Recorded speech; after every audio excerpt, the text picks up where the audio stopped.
कहानी की शुरुआत में हम एक बहुत ही खतरनाक आदमी को देखते हैं जिसके हाथ में एक गन होती है। उसके सामने गन लेकर बहुत सारे आदमी उसके आने का इंतजार कर रहे थे उसे मारने के लिए। और जैसे ही ये लोग उस आदमी को अपने सामने आते हुए देखते हैं, ये उस पर गोलियां चलाना शुरू कर देते हैं। वो आदमी तेजी से इनकी ओर बढ़कर इन्हें खत्म करने लगता है। वो वहाँ पर इन लोगों को अलग अलग अंदाज से मार रहा था। ये लोग तब भी इस पर गोलियां चलाना जारी रखते। वो आदमी इनकी गोलियों से बचता हुआ इन सभी को खत्म कर देता है। और फिर हमें बताया जाता है कि ये कहानी उस लेजेंडरी गैंगस्टर की है जिसका नाम था तारो साकामोटो। एक ऐसा गैंगस्टर जिससे हर कोई डरता, लेकिन एक दिन उसे एक नॉर्मल सी लड़की से प्यार हो जाता है, जिसके बाद वो बुराई का रास्ता छोड़कर उस लड़की से शादी करता है और अपना एक नया परिवार बसा लेता है। और इसी के चलते अब वो मोटा हो गया है। अब अगले सीन में हम एक लड़के को देखते हैं जो एक दुकान के सामने खड़ा होकर कहता है, मैं तुम्हें अब जाकर ढूंढ पाया हूँ, मिस्टर साकामोटो। वहीं साकामोटो की दुकान में एक छोटा बच्चा एक मार्कर से अपनी चित्रकारी दिखा रहा है। तभी वहाँ साकामोटो की बीवी और बच्ची आ जाते हैं। और तभी हम देखते हैं कि ये बच्चा जैसे ही अपना कुछ सामान उठाने के लिए नीचे झुकता है, इसके बैग में से एक इंक की बोतल निकलकर दुकान में आए एक आदमी के पैंट को गंदा कर देती है, जिस वजह से वो आदमी गुस्सा होकर इस बच्चे को उठा लेता है, जिस वजह से ये बच्चा अपने पैर चलाता है और इसके जूते से फिर से उस आदमी का पैंट गंदा हो जाता है। और अब वो आदमी बहुत गुस्से में आकर इस बच्चे को मारने वाला होता है कि तभी साकामोटो आकर इसका हाथ पकड़ लेता है और इसके बाद इसकी गर्दन में एक पेन मारकर इसे मार देता है। लेकिन असल में वो ऐसा सोच रहा था, उसने ऐसा कुछ नहीं किया। वो आदमी यहाँ से चला जाता है और ये बच्चा बेचारा डर के मारे रोने ही लगता है। लेकिन तभी दुकान में ये लड़का आता है, इसका नाम शिन है। हमें मिले हुए काफी वक्त हो गया है ना मिस्टर साकामोटो? ये मैं हूँ, शिन द साइकिक। अगले ही पल में साकामोटो इसके पास जाकर इसको मार देता है। लेकिन फिर से साकामोटो ऐसा सोच रहा था, लेकिन शिन मन की बातें समझ लेता है। उसके पास ये ताकत है, इसीलिए वो कहता है, मुझे अपने दिमाग में मारना बंद करो, मैं शिन हूँ, मैं तुम्हारा चेला हुआ करता था। जिसके बाद ये दोनों बैठकर बात करते हैं। शिन कहता है, प्लीज मिस्टर साकामोटो, आप अंडरवर्ल्ड में वापस लौट आइए। लेकिन वो कहता है कि अब मैं गैंगस्टर नहीं रहा। लेकिन साकामोटो एक ऐसा गैंगस्टर हुआ करता था जिससे हर कोई डरता। उसे टाइटल भी मिला है द लेजेंडरी गैंगस्टर का। इसीलिए शिन पूछता भी है कि आपने वो दुनिया आखिर क्यों छोड़ दी। लेकिन साकामोटो उसकी बात को इग्नोर करते हुए नूडल्स खाता है। लेकिन तभी शिन वहाँ सिगरेट पीने की कोशिश करता है। अगले ही पल में उसकी सिगरेट कट जाती है। ऐसा साकामोटो ने किया क्योंकि यहाँ सिगरेट पीना मना है। लेकिन शिन तो साकामोटो की स्पीड देखकर हैरान हो गया था। तभी वहाँ एक आदमी साकामोटो से कहता है, मुझे आपकी एक मदद चाहिए थी। शिन सोचता है, कहीं ये किसी को मारने का काम तो नहीं है। लेकिन असल में वो आदमी साकामोटो को पेड़ की कुछ बड़ी डालियां काटने को कहता है। साकामोटो बहुत तेजी से उन डालियों को काटने लगता है और इसके बाद वो एक छोटी सी बच्ची को खाना भी खिलाता है। और इसके बाद वो दो बच्चों की मदद भी करता है। और इसी तरह साकामोटो पूरे गाँव भर की मदद करता रहता है। लेकिन ये सब देखने के बाद शिन कहता है, आप अपनी असली काबिलियत को छुपा रहे हैं, है ना मिस्टर साकामोटो? और इसी वजह से मेरी नजरों में आपके लिए इज्जत खत्म हो चुकी है। लेकिन तभी शिन के सिर में एक तीर आकर लगता है जो इस बच्चे ने किया था और वो बच्चा ऐसा करके भाग चुका है, जिससे शिन को बहुत गुस्सा आता है। जिसके बाद शिन आकर अपनी कार में बैठ जाता है और वो सोच रहा था कि पिछले 5 सालों में मिस्टर साकामोटो कितने ज्यादा बदल चुके हैं, लेकिन आज भी वो कितने ज्यादा औसम हैं। और यही सोचकर शिन पागल हुआ जा रहा था। लेकिन तभी एक आदमी उसे कॉल करके पूछता है, क्या तुमने उसे समझाया? अगर वो तुम्हारी बात ना मान रहा हो तो उसे खत्म कर दो। शिन कहता है, मुझे नहीं लगता कि साकामोटो की वजह से हमें कोई दिक्कत होगी। लेकिन उसका बॉस कहता है, जब कोई हमारी गैंग को छोड़कर जाता है तब वो सिर्फ गैंग नहीं, ये दुनिया छोड़कर भी जाता है। हम उसे जिंदा नहीं रहने दे सकते और अगर तुम ये नहीं करोगे तो मैं ये किसी और से करवा लूंगा। अब इसके बाद हम शिन को देखते हैं जो नहाते हुए इसी बारे में सोच रहा था कि अब उसे क्या करना चाहिए। और इसके बाद वो डिनर करते हुए साकामोटो के साथ अपने पुराने दिनों को याद करने लगता है। शिन शुरुआत से ही साकामोटो की बहुत इज्जत करता आया है और वो ये बात जानता है कि अगर वो साकामोटो को नहीं मारेगा तो उसकी जगह ये काम कोई और करेगा। अगर साकामोटो का मरना तय है तो मैं ये खुद अपने हाथों से करूंगा। अगले दिन शिन साकामोटो की दुकान की ओर आता है। उसे देख साकामोटो की बीवी आओई कहती है, अरे तुम तो कल भी आए थे ना? लेकिन उसकी बात को इग्नोर करके शिन कहता है, अब वक्त लड़ाई का है। दूसरी ओर दुकान में साकामोटो न्यूज़पेपर पढ़ रहा था। तभी शिन वहां आता है और वो आते ही अपनी गन निकाल कर कहता है गुड बाय मिस्टर साकामोटो, और वो गोली चलाता है। तभी साकामोटो भी अपने मुंह में दी हुई कैंडी को उसकी ओर फेंकता है। वो बुलेट इस कैंडी से टकराकर अपनी डायरेक्शन खो देती है और जैसे ही शिन गन को लूट करता है साकामोटो उसके सामने से गायब हो चुका था। जिसके बाद वो उसे ढूंढने लगता है। वो साकामोटो का दिमाग पढ़ नहीं पा रहा था। तभी साकामोटो एक चॉकलेट फेंक कर दूसरी ओर आवाज करता है। शिन वहां आता है और तभी साकामोटो एक गैसेट से शॉटगन बना लेता है और वो शिन पर निशाना साध लेता है। वक्त रहते शिन को इस बात का एहसास हो जाता है। वो उस हमले से बच जाता है, लेकिन तभी साकामोटो शिन के मुंह पर ब्रेड दे मारता है और जब तक शिन खुद को सही से संभालता, साकामोटो उसके पास आकर उसमें एक जोरदार लात मारता है और इस पल में शिन को अपनी आंखों के सामने साकामोटो का वही खूंखार अवतार दिखता है और वो वहीं बेहोश हो जाता है। अगले सीन में जब शिन की आंख खुलती है, उसके सामने साकामोटो की बीवी और बच्ची होते हैं। वो साकामोटो की शॉप के सेकंड फ्लोर यानी कि साकामोटो के घर पर ही होता है और यहाँ आओई ने शिन के लिए डिनर भी बनाया है। जिसके बाद ये सभी खाना खाना शुरू करते हैं। शिन को कुछ समझ नहीं आ रहा था। उसे लगता है कि इस खाने में जहर मिला होगा, लेकिन वो फिर भी ये खाना खाता है क्योंकि जहर की वजह से उसकी जान तुरंत नहीं जाएगी। लेकिन जैसे ही वो खाना खाता है, उसे इस खाने में परिवार का प्यार महसूस होता है। वो यहाँ इमोशनल हो जाता है। आओई कहती है ये बिल्कुल तुम्हारी तरह हरकत कर रहा है। शिन ने कभी अपनी जिंदगी में ऐसा प्यार और सुकून महसूस नहीं किया था और इसीलिए उसे समझ आता है कि साकामोटो अपनी जिंदगी में मौजूद इस सुकून, इस प्यार को बचा कर रखना चाहता है और इसीलिए उसने अंडरवर्ल्ड की दुनिया को छोड़ दिया था। जिसके बाद यहाँ से जाते हुए शिन कहता है मिस्टर साकामोटो, डिनर के लिए शुक्रिया। जो सुन साकामोटो एक कागज की ओर इशारा करता है जिस पर लिखा था शुक्रिया, वापस जरूर आइएगा। जिसके बाद शिन यहाँ से जाने लगता है। फिर हम एक फैक्ट्री में शिन के बॉस को देखते हैं और वो शिन को देखकर समझ जाता है कि ये साकामोटो को नहीं मार सका। शिन झुककर कहता है प्लीज बॉस, मिस्टर साकामोटो को जिंदा छोड़ दीजिए। उसकी अब एक नई जिंदगी है, उसके पास अब उसका परिवार है। बॉस कहता है साकामोटो ने हमारी गैंग के नियम को तोड़ा है, अब उसे मरना होगा। मैं साकामोटो के बदले में मरने के लिए तैयार हूँ, आप प्लीज उन्हें जिंदा छोड़ दीजिए। ठीक है, तो मर जाओ और मैं साकामोटो को जिंदा छोड़ दूंगा। लेकिन शिन बॉस के मन की बात पढ़ लेता है। बॉस चाहता था कि पहले शिन मर जाए, बाद में वो साकामोटो को खुद मार देगा। इसीलिए वो बॉस के ऊपर अपनी गन तान लेता है। जो देख बॉस कहता है इसे खत्म कर दो। दूसरी ओर साकामोटो रेडियो के जरिए ये सब सुन रहा है। जिसके बाद वो एक लॉक खोलता है और इसके बाद हम देखते हैं कि दुकान का सामान गायब होकर वहाँ पर काफी सारे हथियार आ जाते हैं। So guys, this is the gangster Sakamoto. और इतने हथियारों में से साकामोटो बस एक मामूली सी इलेक्ट्रिक शॉक गन उठाता है। दूसरी ओर शिन उन गोलियों से बच रहा था जो उसे मारने के लिए चलाई जा रही थी और वो उसके सामने आ रहे बुरे आदमियों को भी मार रहा था। तभी एक आदमी छुपकर सोचता है कि वो अचानक से शिन पर हमला कर देगा, लेकिन अचानक ही शिन उसके सामने से गायब हो जाता है और पीछे से आकर उसमें एक जोरदार लात मारता है। लेकिन तभी एक दूसरा आदमी शिन को देखकर उस पर बाजूका तान देता है। शिन उस हमले से बाल बाल बच पाता है। जिसके बाद बॉस सभी को बताता है कि शिन एक साइकिक है, वो तुम्हारे मन की बात पढ़ सकता है।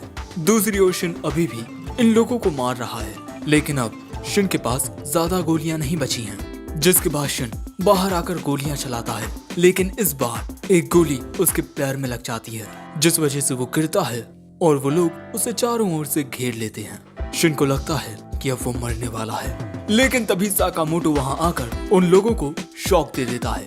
वो तीनों वहीं गिर पड़ते हैं। बॉस देखता है कि अरे ये तो साकामोटो है, मार दो इसे। जिसके बाद सभी साकामोटो को मारने के लिए उसकी ओर दौड़ते हैं, लेकिन साकामोटो दो चॉपस्टिक निकालकर तेजी से इन लोगों की ओर आकर इनकी गोलियों को उन चॉपस्टिक से पकड़कर इन सभी को मारने लगता है और उठा उठाकर दूर फेंकने लगता है।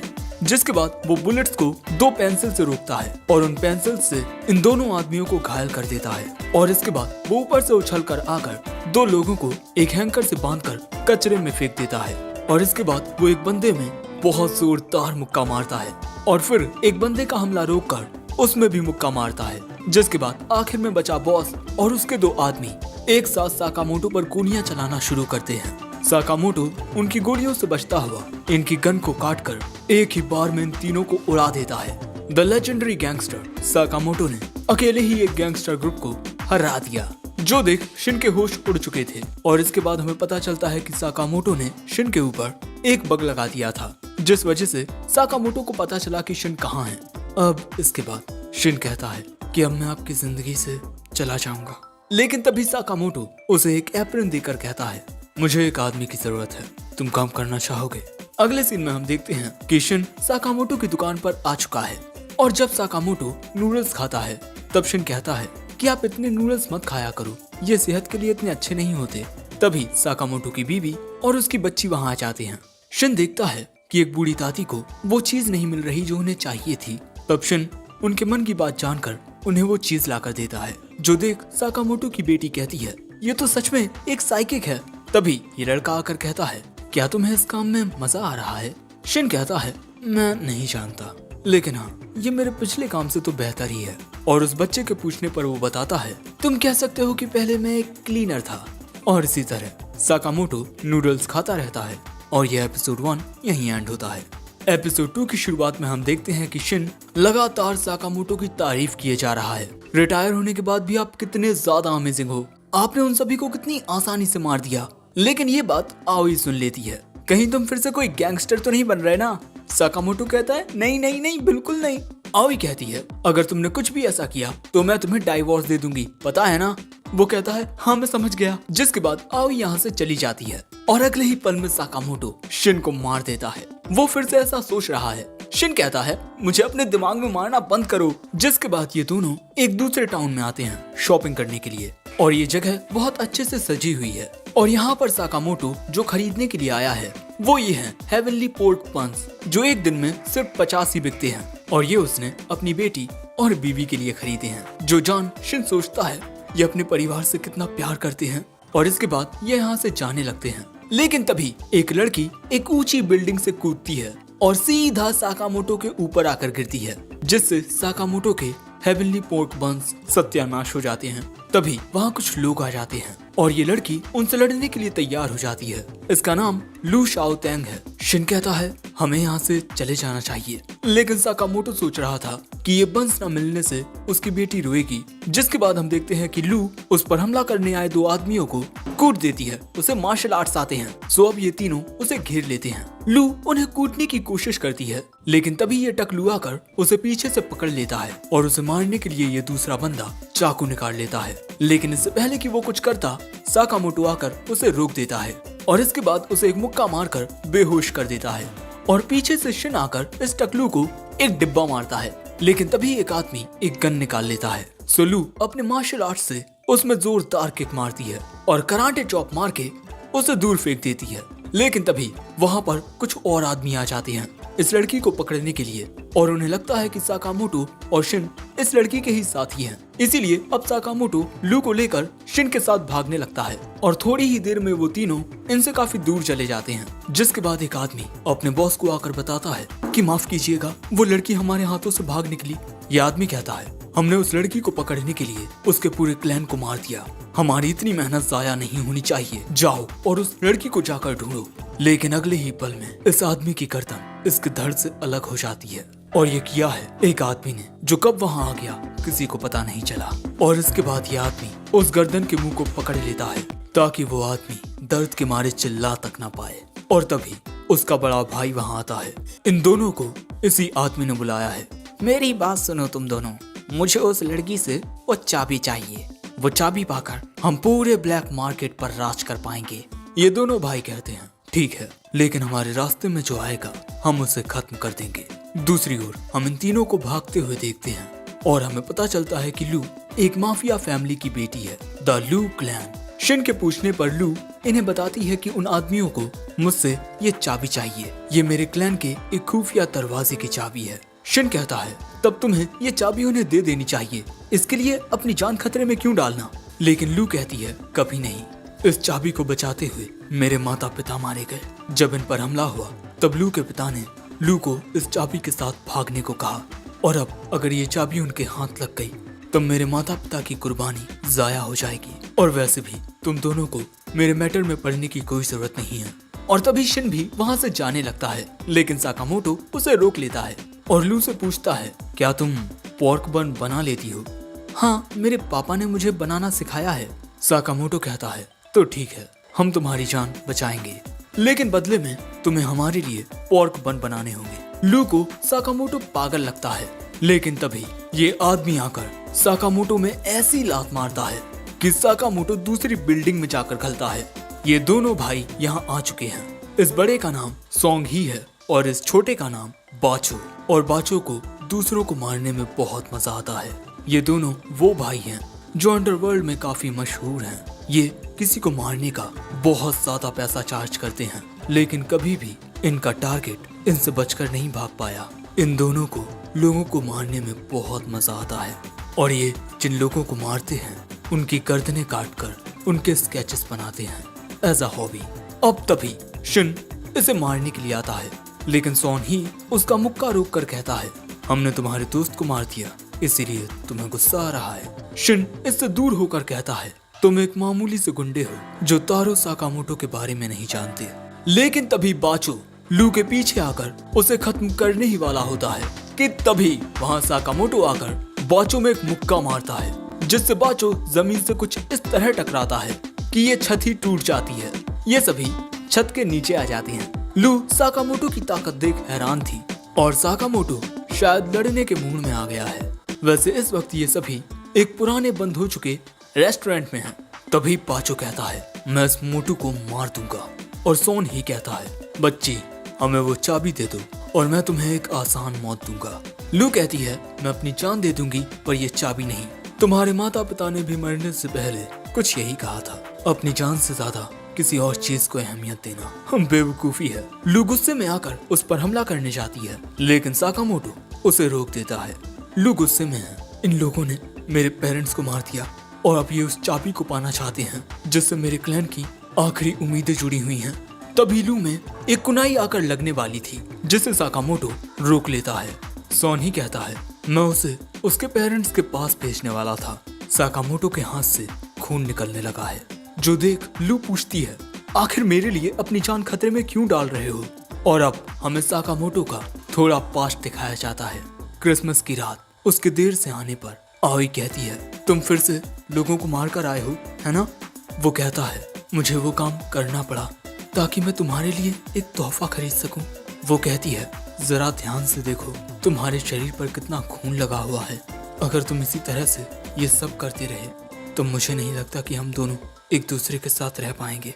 और यही कहकर वो वहाँ से नीचे कूद जाती है, जो देख साकामोटो तेजी से उसकी ओर भागता है और उसे पकड़ लेता है और ये दोनों साथ में नीचे गिरते हैं। दोनों को ही कुछ नहीं होता। आओई कहती है, तुम मुझे बचाने आए, क्योंकि अगर मैं मर जाती तब तुम्हें दुख होता, है ना? और इसी तरह हर एक शख्स महसूस करता है जब वो किसी अपने को खोता है तब उसे दर्द होता है। इसीलिए मुझसे वादा करो कि अब तुम किसी की जान नहीं लोगे और तुमने अब तक जितने लोगों की जानें ली हैं उसकी भरपाई के लिए तुम लोगों की जान बचाओगे। साकामोटो ये सब याद कर रहा था। शिन उसके ये मन की बातें जान लेता है और बहुत इमोशनल होता है। लेकिन तभी ये दोनों भाई तैयार हो जाते हैं। पहले बाचो साकामोटो पर हमला करता है। साकामोटो उसके हमले को एक प्लेट से रोक लेता है और इसके बाद वो सोन ही से लड़ने लगता है। वहीं बाचो शिन पर हमले करने लगता है। इन दोनों भाइयों के हमले काफी खतरनाक होते हैं, लेकिन साकामोटो आसानी से सोंग ही के हमलों से बचता हुआ उसकी कुनाइयों को भी पकड़ लेता है। अब यही देख ये दोनों भाई एक साथ अपनी स्पेशल टेक्निक का यूज करते हैं। साकामोटो इतना मोटा होने के बावजूद भी इन दोनों के इतने तेज हमलों से आसानी से बच रहा होता है। सोन ही हैरान होता है कि इसने हमारे हमले को डॉच कैसे कर दिया। उस हमले से बच पाना नामुमकिन था। ये आदमी है कौन? लेकिन इसके बाद ये दोनों भाई फिर से अपनी स्पेशल टेक्निक का यूज करने ही वाले होते हैं कि साकामोटो एक भगोने को बाचो के सिर में दे मारता है और इसके बाद वो एक तवे से सोन ही के वेपन को तोड़ देता है। इसे यकीन ही नहीं होता कि इसका इनहैंस्ड चक्रम वेपन टूट चुका है। इसीलिए सोन ही अब इनसे अपना ध्यान हटाकर लू की ओर जाता है, लेकिन शिन रस्सी से उसे पकड़ के इस तरह गिरा देता है और इसके बाद साकामोटो उसमें एक फ्रिज ही दे मारता है और इसी तरह साकामोटो ने इन दोनों भाइयों को यहाँ हरा दिया। जो देख लू इन दोनों से पूछती है कि ये कौन है साकामोटो कहता है बस मामूली सी दुकान चलाने वाले। दूसरी ओर हम इनके बॉस को देखते हैं जो उसी सीक्रेट रूम को खोलने की कोशिश कर रहा है, लेकिन उस चाबी के बिना इस रूम को खोल पाना नामुमकिन है। तभी वहाँ ये दोनों आते हैं इन दोनों को लेकर, और तभी लू चीचा की गर्दन पर एक चाकू लगा देती है। चीचा इनसे रहम की भीख मांगने लगते हैं, लेकिन लू कहती है तुम्हारी माफी मेरे पेरेंट्स को वापस नहीं लाएगी, और इसके बाद वो उसे बहुत अच्छे से कूट देती है। शिन कहता है जरा मैं भी हाथ साफ कर लूं, लेकिन तभी साकामोटो उसकी गर्दन को तोड़ देता है, ऐसा वो सोच रहा था। शिन कहता है मुझे इस तरह बार बार अपने दिमाग में मारना बंद करो, लेकिन लू इस चीचा को मारना नहीं चाहती, क्योंकि दर्द को भुलाकर हमें एक बेहतर जिंदगी जीने की कोशिश करनी चाहिए। जिसके बाद हम देखते हैं कि लू उस दरवाजे को खोलती है और कमरे के अंदर ये तीनों देखते हैं कि बहुत सारा सामान रखा हुआ है। यहाँ पर तो खजाना भी है और भी बहुत सारी चीजें। हम देखते हैं कि साकामोटो तो हीरे जवाहरातों में जड़ चुका है। इस कमरे में लू क्लैन के अलग अलग लोगों के खजाने हैं, और यहाँ एक चीज पर लू को एक लेटर मिलता है जो लू के पिता ने उसके पीने के लिए छोड़ा है, यानी कि ये शराब है। साकामोटो के पास अभी भी उसके ये कुचले हुए पोर्क बन्स होते हैं, लेकिन खाने पर इनका स्वाद अभी भी काफी अच्छा था, और इसी तरह ये सभी खुश होते हैं। अब अगले सीन में हम देखते हैं कि जहाँ पर भी ये मार धाड़ हुई थी वहाँ पुलिस आ चुकी है। दूसरी ओर हम देखते हैं कि साकामोटो को शराब पीने की वजह से हैंगओवर आ रहा है, इसीलिए शिन उसके लिए जूस लेकर आता है। लेकिन तभी यहाँ लू भी आ जाती है, वो भी एक वर्कर का एप्रन पहनकर। यहाँ पर लू पोर्क बन बनाकर उन्हें बेचा करेगी, क्योंकि उसके पास कोई और काम नहीं है, और उसे जो खजाना मिला है वो उसका इस्तेमाल नहीं करेगी, क्योंकि वो उसके क्लैन का है। बेचारे साकामोटो की दिक्कतें और बढ़ चुकी हैं। लेकिन तभी शिन कहता है मैं जान चुका हूँ कि मिस्टर साकामोटो आपने लोगों को मारना क्यों बंद कर दिया, अपने प्यार के लिए, है ना। तभी साकामोटो शिन को एक रूल बुक दिखाता है जो आओई ने साकामोटो को दी है, और क्योंकि अब शिन इनमें से एक है तो अब शिन को भी इन नियमों का पालन करना होगा। लेकिन पहला ही नियम ये होता है कि लोगों को मारना नहीं है। साकामोटो कहता है अगर तुमने किसी को मारा तब मैं तुम्हें मार दूंगा। बेचारा शिन। लेकिन इसके बाद हमें एक ऑर्गेनाइजेशन दिखाई जाती है। तभी हमें एक आदमी की आवाज आती है कि ये लोग वांटेड हैं, और इस मोटे के ऊपर तो $1 बिलियन का इनाम है, यानी कि साकामोटो को मारने के लिए अब और भी लोग आएंगे। ये कहानी अब और भी मजेदार होने वाली है। अगर तुम इसका पार्ट 2 देखना चाहते हो तो कमेंट्स में बता देना, और ये वीडियो पसंद आया हो तो लाइक करना, और कमेंट में बताना कि तुम्हें ये वीडियो कैसा लगा। चैनल पर नए आए हो तो सब्सक्राइब करते जाना, क्योंकि और भी नई सीरीज आने वाली हैं। साथ ही डिस्क्रिप्शन में मेरे सेकंड चैनल और इंस्टाग्राम और फेसबुक का लिंक है, मुझे हर जगह सब्सक्राइब और फॉलो कर लो। साथ ही चाहो तो मेरे चैनल की मेंबरशिप को भी ज्वाइन कर सकते हो, मर्जी तुम्हारी है। मैं मिलता हूँ जल्द ही किसी और वीडियो में, तब तक के लिए सायोनारा।